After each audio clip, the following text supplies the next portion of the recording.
Hello guys and welcome back to the channel.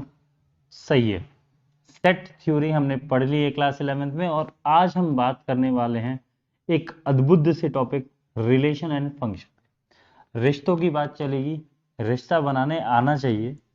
आगे बढ़ते हैं, थकना नहीं है। देखो, लेट हो गया है, आई नो 2-3 दिन लेट हुआ है, लेकिन क्या है ना, कभी कभी आराम कर लेना चाहिए। आराम करने से एक नई स्टार्ट की शुरुआत मिलती है। तो भैया लेट्स से कि ये तुम हो, ये तुम्हारे लोग हैं जिनको हमने सेट ए कहा, और ये जिससे तुम रिश्ता बनाना चाहते हो उनकी पार्टी है। ठीक है, दो सेट की बात हम करते थे। हमने सेट में क्या पढ़ा था, थोड़ा सा देख लो। सेट में हमने पढ़ा था कलेक्शन ऑफ डिस्टिंक्ट ऑब्जेक्ट, अलग अलग ऑब्जेक्ट्स की। ठीक है, हमने जब कलेक्शन बनाया था उसे हम क्या कहते थे, सेट कहते थे। रिस्ट्रिक्शंस क्या थी कि भैया ये जो हम जोड़ रहे हैं, इनको कलेक्शन बना रहे हैं, वो क्या होना चाहिए, हमारा वेल डिफाइंड होना चाहिए। ठीक है, ये तो कहानी थी सेट की। हमने देखा कि दुनिया में बहुत सारे सेट हैं, बहुत सारे सेट हैं, और वो एक पूरा पूरा सेट एक दूसरे सेट के साथ भी कनेक्टेड है। ये कनेक्शन कैसा है, इसी के बारे में हमने देखना शुरू किया। जैसे अगर हम एक सेट को माने कि सेट है student of class 12th pass, student of class 12th पास अगर एक सेट माने, लेट से ऐसे कहते हैं, बहुत ही आराम से चलेंगे। स्टूडेंट ऑफ क्लास 12, ये बॉस हमारा एक सेट है। तो इसमें तो बहुत सारे स्टूडेंट आ जाएंगे, और यहाँ पे है list of colleges, list of colleges जो कॉलेजेस आफ्टर 12th वो लेना चाहेंगे। तो हमने देखा कि हर एक स्टूडेंट का किसी ना किसी एक कॉलेज से लिंकेज है। ठीक है, मतलब एक सेट जो खुद अलग अलग ऑब्जेक्ट कैरी कर रहा है, यही इसकी खूबी है। एक सेट जो खुद अलग अलग ऑब्जेक्ट कैरी कर रहा है बॉस, वो एक दूसरे सेट जिसमें खुद अलग अलग ऑब्जेक्ट है उनसे कनेक्टेड है। और इसी कनेक्शन को हम क्या कह देंगे, एक नाम दे देंगे, जिसको हम कहते हैं ये रिश्ता क्या कहलाया, या फिर रिलेशंस। ठीक है, रिलेशन हो गया। ठीक है, अब देखो, तुमने एक रिलेशन पढ़ा होगा। लेट से y is equal to 5x+2। एक रैंडम नंबर ले लेते हैं या और आसान कर लेते हैं इसको, इतना टफ क्यों ले। y is equal to x+2। ठीक है, ये क्लास 10th में तुमने पढ़ा होगा। तुम क्या करते थे, ग्राफ प्लॉट करते थे इस लाइन का, इस स्ट्रेट लाइन का, और तुम क्या करते थे, कुछ ऐसे डब्बा बनाते थे। ये भी क्या है बॉस, ये है relation between X and Y.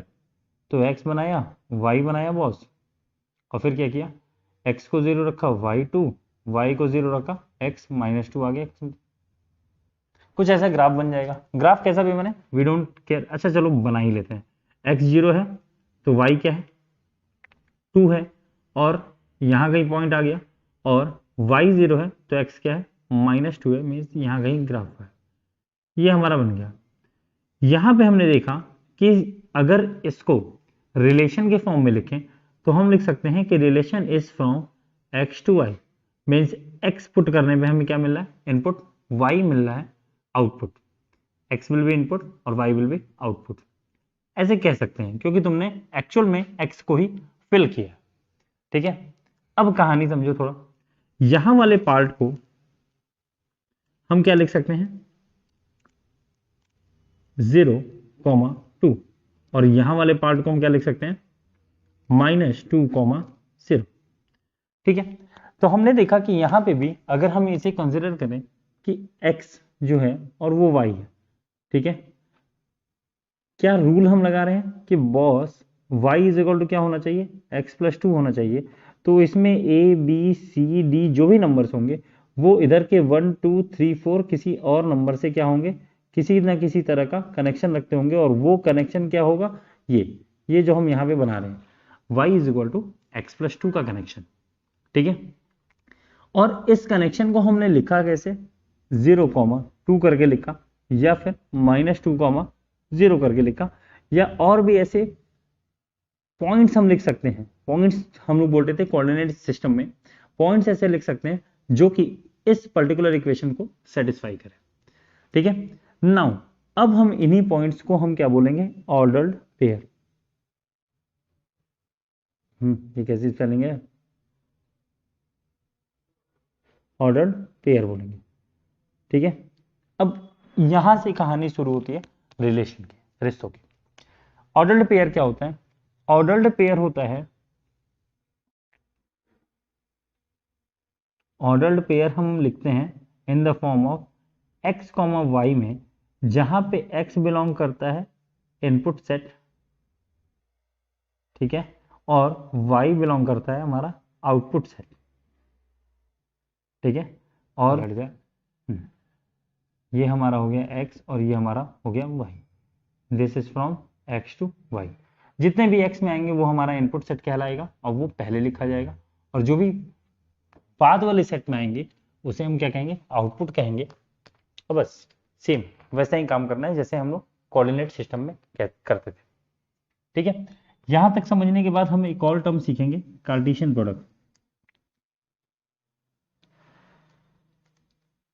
Cartesian product of set.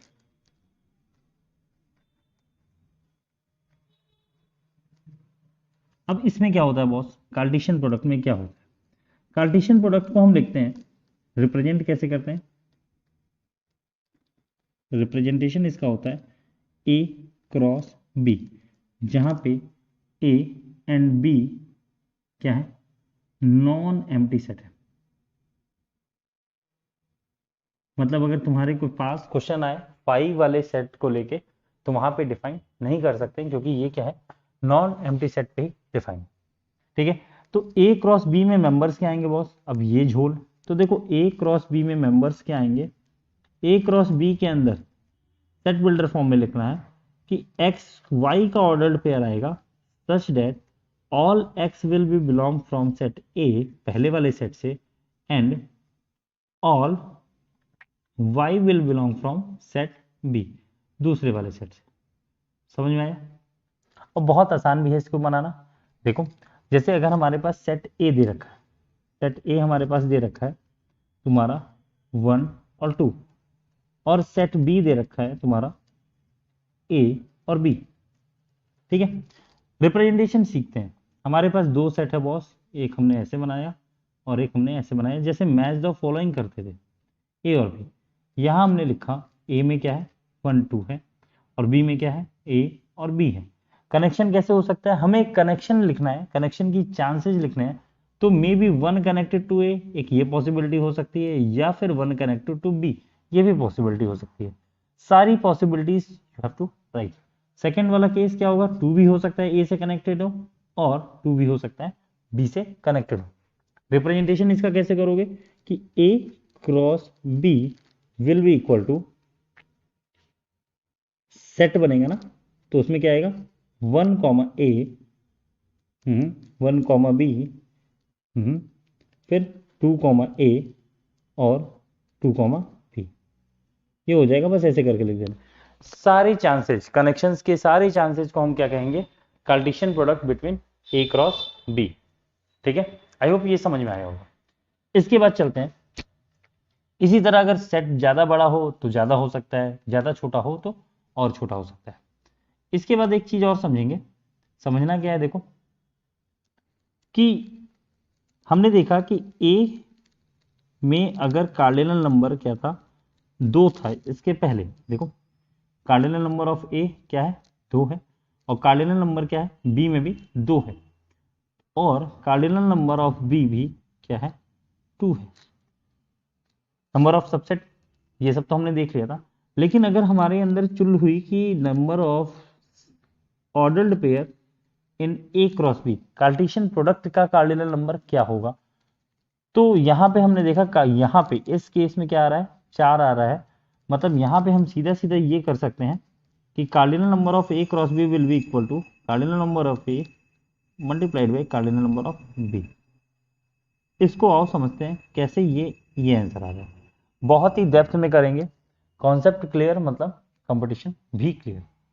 देखो 3 एलिमेंट्स को लेके चलते हैं, ठीक है, ए बी, ए में क्या है, ए मान लेते हैं small A, okay sir, B and C, हो 1 2 3। नाउ नंबर ऑफ ऑप्शंस देखने, ए के पास तुम्हारे कितने ऑप्शंस हैं, 3, 3 ऑप्शंस है ए के पास। बी के ऑप्शंस भी कितने हैं, 3 हैं, और सी के ऑप्शंस भी कितने हैं, 3 हैं। तीनों ऑप्शंस को ऐड करो, क्या आ गया, 9। करते हैं प्रूफ, देखो ए के 3 ऑप्शन कौन सा है, या तो ए 1 से रिलेट हो सकता है, या तो 2 से, या तो 3 से, 3 ऑप्शन दिखे। इसी तरह बी किससे रिलेट हो सकता है, अगेन 1 से, 2 से, या फिर 3 से। एंड सी किससे रिलेट हो सकता है, 1 से, 2 से, या फिर, हर एक एलिमेंट के पास सामने वाले जितने ही ऑप्शन हैं, और सारे ऑप्शंस को जब हम प्लस करेंगे तो जो हमारा आंसर आएगा वो हमारा कार्डिनल नंबर हो जाएगा उनके कार्टेशियन प्रोडक्ट में। यहां तक समझ में आया कि नहीं, यहां तक समझ में आ गया, ठीक है। अच्छा, नाउ अगर यहां पे दूसरा केस है, केस 2, कि लेट से कि एक जो है सेट हम बना देते हैं 1 2 3 4 डॉट डॉट डॉट, और बी सेट बना देते हैं ए बी सी, ठीक है। केस 2 है ये। यहाँ पे हमने देखा कार्डिनल नंबर ऑफ ए क्या है, इनफाइनाइट। क्यों, क्योंकि ये क्या है, इनफाइनाइट सेट है, और कार्डिनल नंबर ऑफ बी क्या है, 3 है। तो इस केस में कार्डिनलिटी किसकी, ए क्रॉस बी की, Cartesian product of A cross B की क्या हो जाएगी, इनफाइनाइट, ठीक है। क्लियर हो गई। हम किसी भी पार्ट के लिए कार्डिनल नंबर डिफाइन कर सकते हैं, और ये था ऑर्डर्ड पेयर बनना। दूसरी चीज, अगर हम एक और चीज देखें यहाँ पे, अगर हमारे पास ए प्रॉपर्टी है, ये भी ए बी है, और ये कैसा बी है सर, ओके, ये बी है, और बी जो सेट है उसमें क्या है, 1 2 है। तो देखो ए क्रॉस बी मतलब क्या है, कि बॉस ऑफ पहले ए के एलिमेंट को रखो, रख दिया ए, और उसको जोड़ो बी के एलिमेंट से, सारे के साथ ए 2, नाउ B1 एंड B2, ठीक है। ये हो गया कहानी यहाँ पे।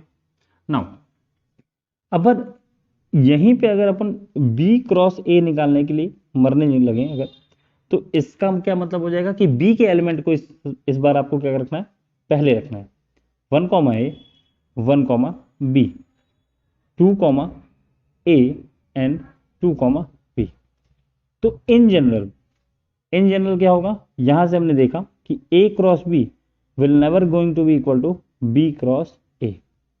ये हमारा पहला निकला थ्योरम से, ठीक है। बहुत आसान था कि हमने कुछ चीजें सीखी, नंबर ऑफ एलिमेंट्स कितने होंगे, दूसरा कि अगर A B और B A निकालने को बोले, कॉमा बोल रहा हूं, क्रॉस बोल लो, ठीक है, तो ये दोनों आपस में कभी भी इक्वल नहीं होने वाले, ठीक है। तीसरी चीज ये सुनो कि लेट से अगर ए में, यहीं पे हम बना लेते हैं, लेट से अगर ए में 1 2 3 है, हर एक केस डिस्कस कर रहा हूं, इसी एग्जांपल से तुम्हें डिस्कस करना है, 1 2 3 है, और बी में जो है वो ए बी और सी है, ठीक है। तो ए क्रॉस बी क्या बन जाएगा बॉस, देखते हैं, थोड़ा जल्दी बनाएंगे, या इसको तुम फॉरवर्ड भी कर सकते हो, 1A 1B, एक काम करो, ये नहीं, एक मिनट, थोड़ी सी गलती हो गई, ये बी में भी क्या रख लो, 1 2 और ए रख लो, ठीक है। अब करो जल्दी, 1 1 1 2 और 1A, अगेन 2 1 2 2 और 2A, नाउ 3 1 3 2 एंड 3A। समझना बहुत इंपॉर्टेंट है इस चीज को, क्या हम करना चाह रहे हैं, बी क्रॉस ए निकालो, देखो अभी जादू दिखेगा, इससे करते हैं, B cross A 1 1 1 2, B cross A कर रहा हूँ भाई, 1 3, नाउ 2 1 2 2 और 2 3, अगेन क्या मिलेगा, A 1 A,2 और A,3। बस कहानी खत्म। अब मिला दूसरा पेन मिलाने के लिए ग्रीन कलर का लेना, ये ले लेते हैं। देखो ये पार्ट और ये पार्ट दोनों में सेम, ये पार्ट भी सेम, और क्या मिल रहा है कॉमन, 2 1 मिल रहा है, 2 2 मिल रहा है, 9 और तो कुछ कॉमन नहीं मिल रहा है। ठीक है, तो देखा यहां से हमें ये पता चलता है कि अगर इस वाले एग्जांपल में इफ ए ये क्या हो गया, बता दीजिए। ठीक है, if N A is equal to N element, ठीक है, और number of element in set B is equal to M element, ठीक है, तो number of component in A cross B is equal to number of component, ध्यान से देखना number of ordered pair की बात कर रहा हूं, ना कि ऑर्डर्ड पेयर, ये तो क्या हो जाएगा एम एन हो जाएगा। Now if A intersection B is having X element, देखो यहां पे इंटरसेक्शन में 2 एलिमेंट कॉमन थे, तो हमें आंसर क्या मिला 4 मिला। ठीक है, 4 मीन्स 4 एलिमेंट दोनों में क्या हो जाएंगे, बराबर हो जाएंगे। इसी तरह अगर x एलिमेंट कॉमन होगा तो हमें क्या मिलेगा, जो भी है a इंटरसेक्शन b में अगर x एलिमेंट कॉमन मिल रहा है मीन्स 2 एलिमेंट a और b के कॉमन है, तो ये क्या हो जाएगा x इंटू एक्स हो जाएगा। यहां पे क्या हुआ 2 एलिमेंट कॉमन थे तो 2 इंटू 2 4 हम लोग को मिला, और ऐसे ऑर्डर्ड पेयर मिले जो क्या थे बिल्कुल बिल्कुल बराबर थे। ठीक है, दिस इज ऑल फ्रॉम, यहां तक कोई दिक्कत नहीं होगी। ठीक है, this is all from my side, कल करेंगे अगले से एक और चैप्टर। Thank you.